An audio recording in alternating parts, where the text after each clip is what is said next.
क्या आप जानते हैं अस्थमा हमारे देश में 70% लोगों में अनडायग्नोज्ड रहता है। नमस्कार, मैं डॉक्टर हेमंत कालरा, डायरेक्टर हूँ पल्मोनोलॉजी डिपार्टमेंट में Max super speciality hospital Shalimar Bagh में। और आज हम बात करेंगे अस्थमा के बारे में। अस्थमा एक क्रॉनिक रेस्पिरेटरी डिसऑर्डर है।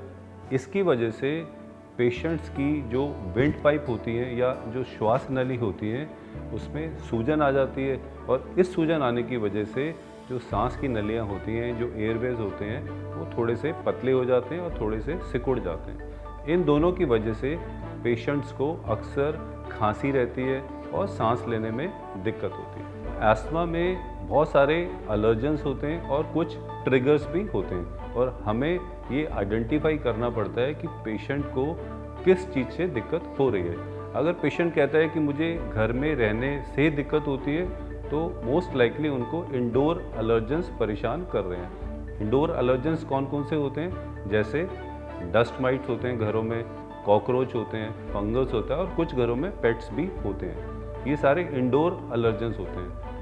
और अगर पेशेंट कहता है कि मुझे बाहर जाने पे ज़्यादा दिक्कत होती है, तो मोस्ट कॉमनली फंगस रहता है और पोलन ग्रेन्स रहते हैं। ये आउटडोर एलर्जन कैटेगरी में आते हैं। परंतु इसके अलावा भी कभी कभी मौसम बदलने पे ठंडा से गर्म और गर्म से ठंडा जब मौसम होता है तब भी दिक्कत हो सकती है।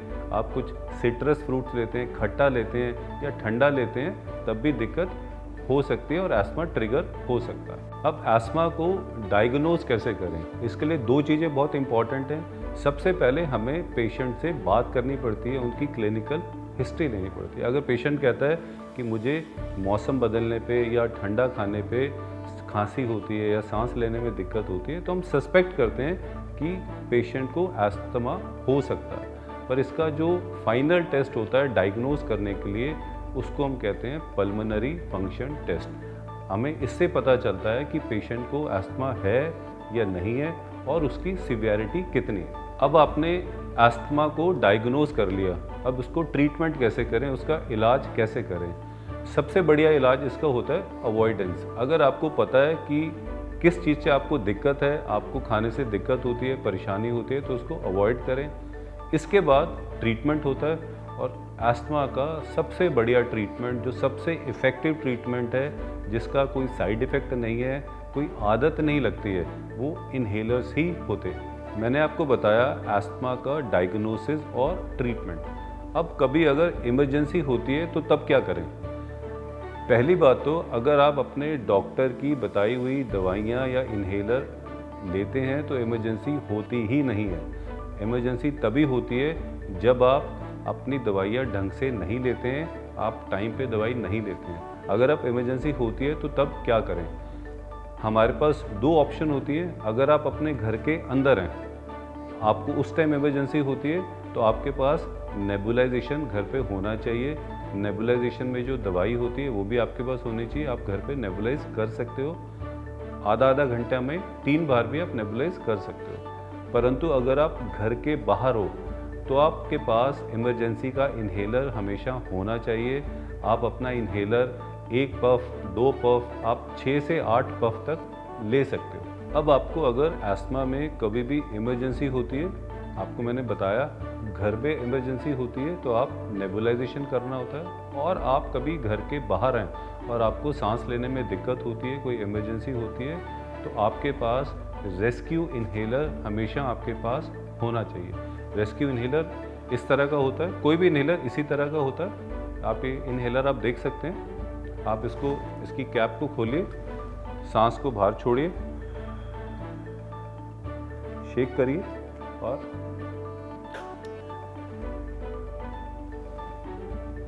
ये हो गया 1 पफ। जोर से लंबा सांस लेना है और सांस को रोकना है। दोबारा शेक करिए, मुंह के अंदर रखिए और आप इसको प्रेस करेंगे।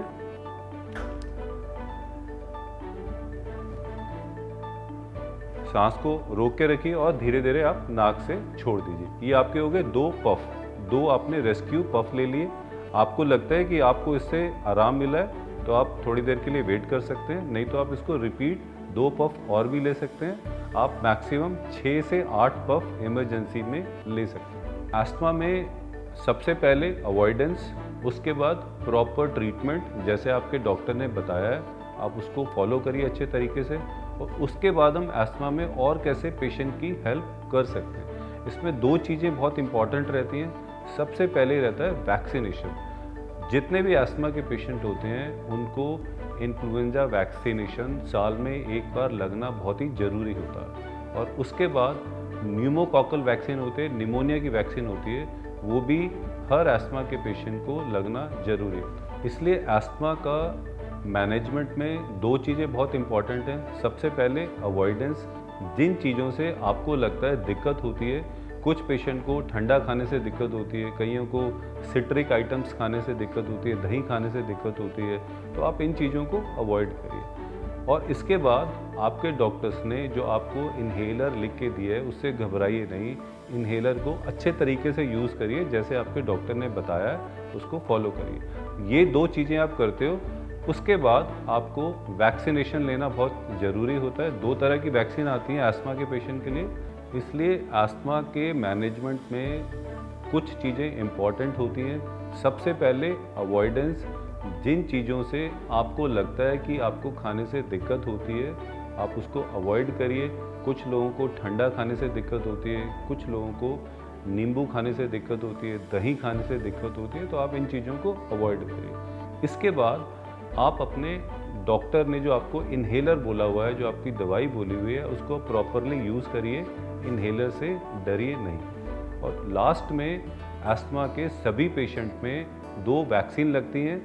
एक वैक्सीन इन्फ्लुएंजा की होती है जो आपको हर साल लगानी चाहिए, और दूसरी वैक्सीन न्यूमोकॉकल वैक्सीन होती है जो निमोनिया की होती है, जो 5 साल में एक बार लगती है। इसलिए अंत में मैं आपसे ये कहना चाहूँगा कि अस्थमा से डरने की बिल्कुल भी ज़रूरत नहीं है। अस्थमा का सबसे इफ़ेक्टिव इलाज इन्हेलर होता है। कुछ पेशेंट्स के दिमाग में ये रहता है कि एक बार इन्हेलर की हमने ले लिया तो आदत पड़ जाएगी, हमें बहुत लंबा टाइम लेना पड़ेगा, हम इसको छोड़ नहीं सकते। ये बिल्कुल गलत है। इन्हेलर का बिल्कुल भी साइड इफ़ेक्ट्स नहीं होते हैं। बहुत कम डोज में आप दवाई जो होती है आपके लंग्स में जाती है, आपको तुरंत आराम देती है और आप लंबे टाइम भी ले सकते हैं। परंतु ऐसा नहीं है कि आपने एक बार इन्हेलर ले लिया तो आपको ज़िंदगी भर लेना पड़ता है। आप कभी भी आपके अपने डॉक्टर से बात करके आप अपनी डोज को बढ़ा भी सकते हैं, उसको कम भी कर सकते हैं, और इन्हेलर को बंद भी किया जा सकता है। इसलिए इन्हेलर से डरिए नहीं, इन्हेलर का यूज़ करिए, क्योंकि अस्थमा में सबसे इफ़ेक्टिव ट्रीटमेंट इन्हेलर ही माना जाता है। मुझे उम्मीद है मैंने जो अस्थमा के बारे में आपको बताया उससे बहुत आपको लाभ मिला होगा, आपको और ज़्यादा जानकारी मिली होगी अस्थमा के बारे में। आपके जो भी प्रश्न हैं आप नीचे कमेंट बॉक्स में लिख के भेजिए, मैं उनको आंसर करने की पूरी कोशिश करूँगा। धन्यवाद।